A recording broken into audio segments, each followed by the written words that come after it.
who's a Press Club board member and a WKSU digital reporter, will introduce our speaker. Thanks for coming out.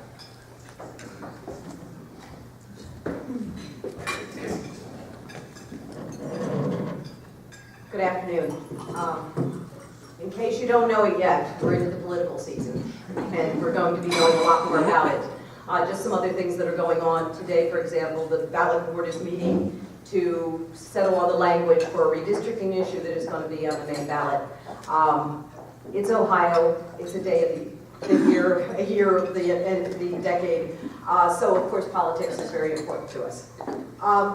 Among the many things that will be happening in the year 2018 is every statewide elected office, except for some Supreme Court justices, will be up for election. And the people who now hold those offices are all term limited. So that means we will all need to be getting to know a lot about a lot of people in very short order.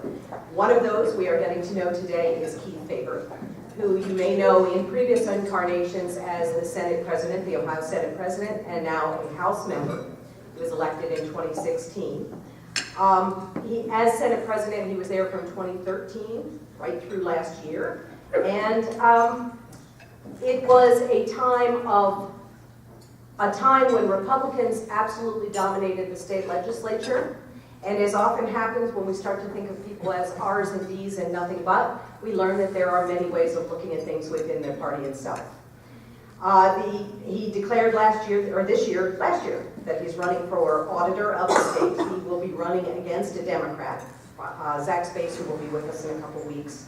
But before moving into that life, he was one of the RNC delegates in Cleveland for 2016 for the Republican National Convention, and got to be a force on the floor. For any of you who have not attended a Republican National Convention, I've now been to 4.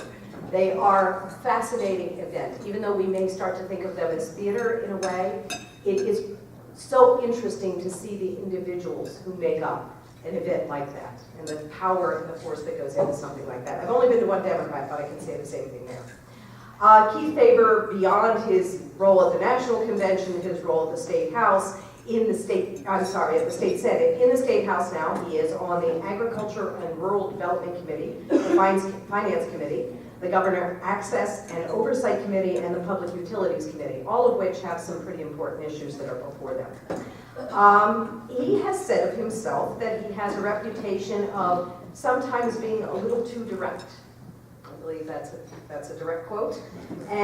But that his number one interest is always to do what is good for Bob and Ben Buckeye, which I think that means us. So without further ado, I will have Mr. Faber come to the podium and talk about why he wants to be awesome.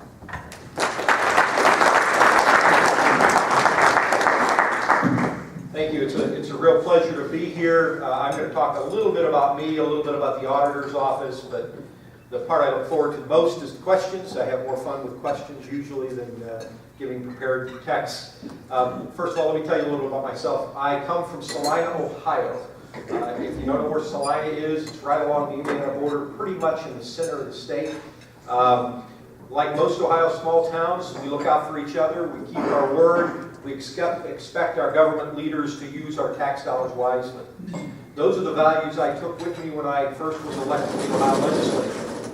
Those are the values I relied on as the president of the state senate, and those are the values that will be my touchstones as I run to serve as your state auditor.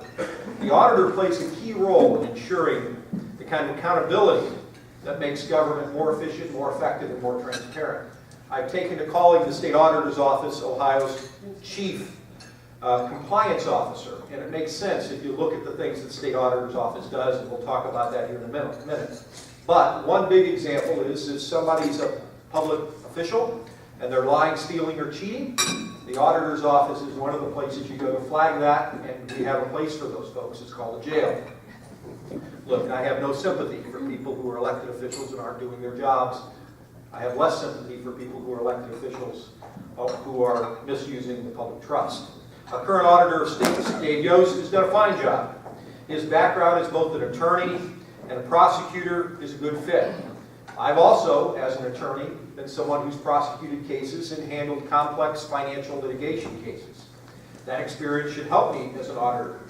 But my experience in the legislature will add a new dimension to my service as auditor of state. As a lawmaker, I have worked to solve problems and find ways to make government more efficient, and to, where possible, find relief for taxpayers.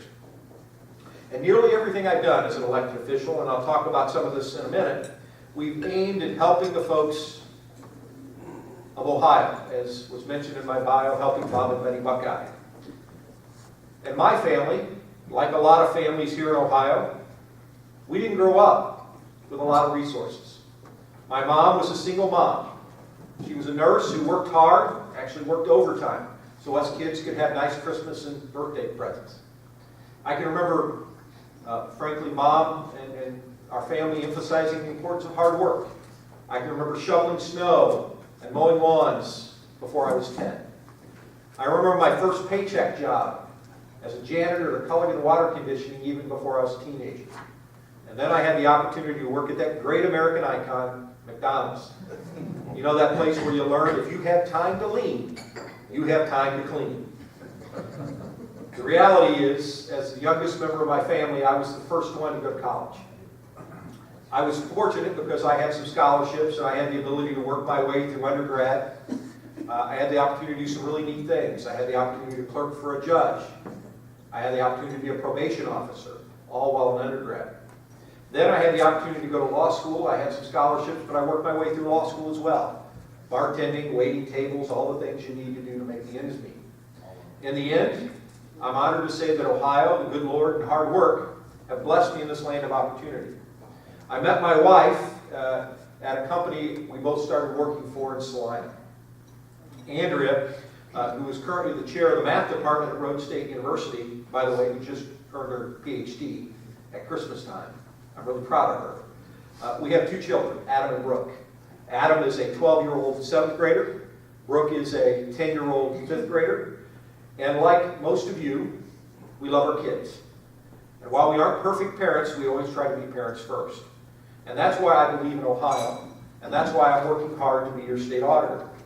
Now the reality is, let's talk about our campaign, and then I'll talk a little bit about the auditor's office. A little over a year ago, we announced that I was going to run to be your state auditor. And I decided to run for state auditor because I know in my term in the legislature that if you have somebody in that office who focuses on making Ohio government more effective, more efficient, more transparent, it can really set the tenor. It is the one agency in state government that can make a difference in the way state government operates. And so we started out, we've now traveled over 85,000 miles in our car. We've gone to all 88 counties and attended events in over 80 counties, more than 200 events in total. And we continue to take input from local government officials and folks from all over the state as to what they like to see in the state auditor's office. And from this, and from my conversations with the previous auditors, and I'm pleased to announce that I've been endorsed by all of the living Republican former auditors, including Mary Taylor, Dave Yost, Betty Montgomery, and Jim Petro. There are three big things that I talk about with regard to the job of the state auditor's office that I think you need to keep a focus on. Because the state auditor's office does a lot of things. But the three big ones are, one, training and serving local governments. Remember, the state auditor's office, unlike a lady in my hometown that came up to me and said, "Keith, I'm so excited you're running to be state auditor, because now I know who I'm going to write my tax check to." Well, the state auditor doesn't collect taxes. The state auditor doesn't audit individuals. The state auditor's office audits government and people who are interacting with government. And that's why, frankly, I'm a little bit of a geek when I say I get excited about the fact that it's the one place in state government that you can make government work better. And so one of the things you do in that regard is you work with local governments. Local governments are the largest customer base of the state auditor's office. And that's everybody from your local community improvement corporation all the way through state agencies and everybody in between. And so what you need to do is have a positive relationship in working with those local governments because you're auditing their books. And part of that is making sure they know what they're doing. Look, as somebody who used to supervise a fraud, I can tell you that if somebody has larceny in their heart, I can't stop them from stealing. But if somebody has mere opportunity in their heart, you can put things in place to make sure that you're going to catch those people who have larceny in their heart and then deter those people who don't. And that's where the training comes in, because there are two kinds of mistakes you see in financial matters. One's the mistake of commission, or the error of commission. That's somebody who intends to do it. The second is the mistake of omission. And frankly, that's the large volume that you see in dealing with an auditor's office. People who make a mistake. Now, sometimes people make a mistake because they don't care, and sometimes they make a mistake because they don't know any better. That training aspect of the state auditor's office is a very important, crucial role of our interface and relationship with local governments. And we're going to work real hard to strengthen that bond and that relationship. And we've got some ideas on how to do that and go into that in more detail. But I can tell you that that's a very important component of the auditor's office and something Dave Dose has done a really good job on. The second thing that we talk about, and I kind of hinted about this, is the component of the office where you catch people who are lying, stealing, and cheating. As I said, if you're a government official or you're working in public money and you're lying, stealing, and cheating, I don't care if you're wearing a Republican shirt or a Democrat shirt, I'm not your friend. Frankly, I'm going to be the guy you wish you never saw, because we're going to come after you, we're going to find you, we're going to fix it. It's a very small percentage, and I don't want to tar hardworking government officials, but the reality is those small percentage of people who are in that game for lying, stealing, and cheating, we got to get rid of, because it's a blemish on the rest of the hardworking folks, and we're going to do a lot to make that happen. Dave's got a pretty good program in that, and we're going to continue to grow that. The third area that I talk about is something called performance audits. Now, this is where the uber geeks, people who like numbers like I do, come out and talk about, wow, this is kind of exciting. You get to go into state agencies and local communities if you're invited, and look at what they're doing and find ways to make them do it better. Remember, government is one of those areas that does not have the competitive forces to force improvement. The private sector has been doing performance audits and performance metrics because it's had to survive and stay competitive. I'm going to try and bring some of those things, building on what the legislature has authorized over the last decade, 6 years or so, by expanding the role of performance audits, particularly of state agencies. And I can give you a lot of examples as to where we can make an inroad, but let me just give you a set of numbers to emphasize a point. The state budget every 2 years, all funds, is roughly $140 billion. That's a lot of money. If we can find just a 1% efficiency improvement, just 1%, it's $1.4 billion. That's roughly the same amount as all of the local government funds. And so if we want to help our local governments, we want to help lower taxes, we want to make government work better, do you think we can't do 1%? That's going to be the challenge, and why I'm going to be focusing so much on performance audits and looking at data analytics, looking at all the tools that the private sector uses to make government work better. Now, the reality is, we know that if government does a better job at what it spends your money on, then the public policy makers get choices as to what they do with that. Now, I need to emphasize this because I come from a world where I'm one of the public policy makers. I'm not running for state auditor to be a super legislator. In fact, I'm running for state auditor to put on the jersey of a referee. Don't make any mistakes. The auditor's office is a partisan election, but it is not a partisan office. My job as state auditor will be called balls and strikes. And if there's a Republican who makes a mistake, I'm going to call him on it. And if there's a Democrat who does a good job, I'm going to compliment him on it. Because that's the nature of what the auditor's office does. We want to encourage people to do the best they possibly can for Bob and Betty Buckeye. I'm going to give you just two examples of why this is so important. And I can talk about more if you ask questions on this, but two examples. When I was Senate President, we issued the Ohio Senate President's 5% challenge because we recognize that the cost of higher education is the one thing in our society that's actually gone up faster than healthcare. It's become a situation where too many Ohio families have gotten to a situation where they literally can't figure out how their kids are going to get that opportunity through education to meet their God-given potential. Now, we can talk about loans and we can talk about a lot of other things, but what we knew was we had to do a better job. So I called all the university presidents and we reached out to all of them, all the state colleges and universities. And I asked them to do something that was pretty unheard of at the time, to reduce the cost of Ohio college degrees by at least 5%. Now, as you might have guessed, they were really not real excited about this originally. After it became pretty clear that we were going to insist on that, we were going to give some extra tools, and we're going to give them the flexibility to innovate, I can tell you that Ohio College and university leaders took the challenge. And they didn't just take the challenge, they exceeded on the challenge. It's funny what happens when you give the people and people making decisions the power to innovate. When they innovate, you see great things. The result wasn't 5%. And in fact, when we instituted this 3 years ago, the result savings in the reduction of the cost of degrees was an 11.7% savings on average across Ohio. So ultimately, in the last few years, we've reduced the cost of college degrees to students in Ohio by 11.7%. And I know this shocks you, particularly some of my friends in higher education. The world didn't come to an end. They still continue to educate young people. I would argue they're educating young people better. By the way, as my parting gift to them as I left as Senate President, I asked them to do another 5%. And then gave the baton to my successors to try and see how they get that done. And they all looked at me, Keith, we gave you 11.7% when you asked for 5%. Aren't you satisfied? I said, no, you're never satisfied. Why? Because 17% is better than 11.7%. And ultimately, I think that's the attitude we have to have for government. We have to keep pushing for better and keep hoping and giving people the tools to innovate. Here's another one. My subcommittee of Finance Committee that I was fortunate enough to chair was essentially the State Government Oversight and Review Subcommittee. Our job was to look at some of the administrative agencies and see if we could find some opportunities.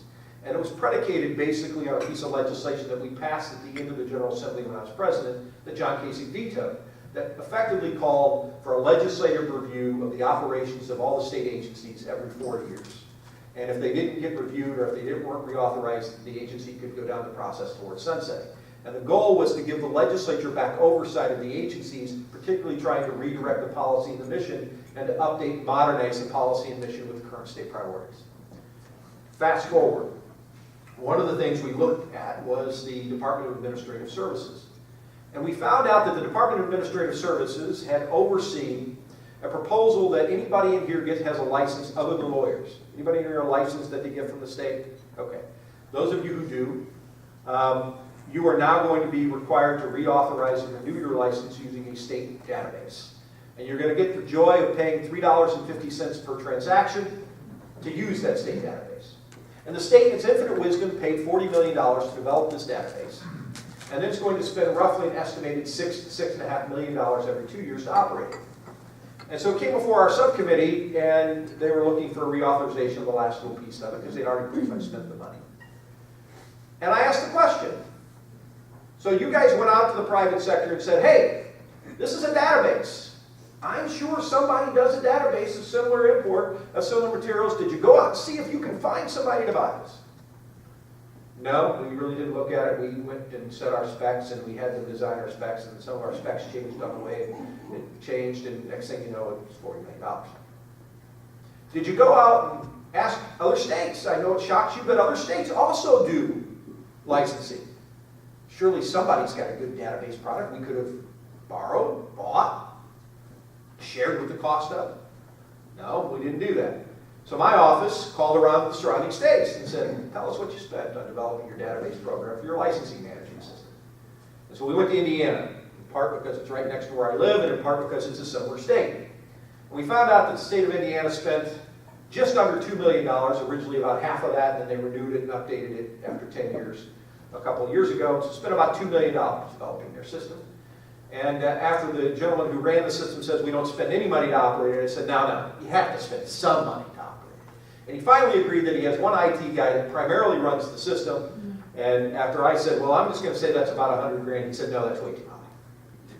So they spent $2 million developing a system that cost $100 grand a year to operate. And by the way, the lawyers are on that system. How do I know that? Because I'm a licensed Indiana lawyer and I have to go to their system. It works pretty well. It tells me when I have to pay my expenses, it counts my CLEs, it does all the neat stuff it's supposed to do. Now, it does not wash your car on Saturday evenings. I assume the $40 million Ohio system does. The reality is, this is an example of where a performance audit and the way we do IT contracting would have made a heck of a difference. Just asking those questions. Now, the House inserted a little amendment into the budget that requires now the controlling board to have that information on those questions that we ask before they sign off on an IT contract purchase. which the governor convinced the Senate to take out, so it's not law. But since then, we've learned that there was an Inspector General's report and review of the Department of Administrative Services IT contract procuring processes that effectively said what they were doing in their procurement process really wasn't designed to benefit Ohioans. I'm not sure what it was designed to benefit, but that was the finding. And so it wasn't competitive, it wasn't effective. That's the kind of stuff we've got to get rid of in the way state government operates. Now with that, I'm going to close here and open it up for questions. But I want to end, and I'll do it after the questions, but I just want to reiterate this. The Office of State Auditor is the one place that you can go in state government and improve the way state government operates. We can be better. We can be more transparent. We can be more effective. And it can be done, frankly, with less money. I'm running for state auditor because I know we can do better. And I know that state government has to do better to continue to give our citizens the customer service and the expectations that they have in a more successful, more competitive, frankly, more prosperous Ohio. Questions?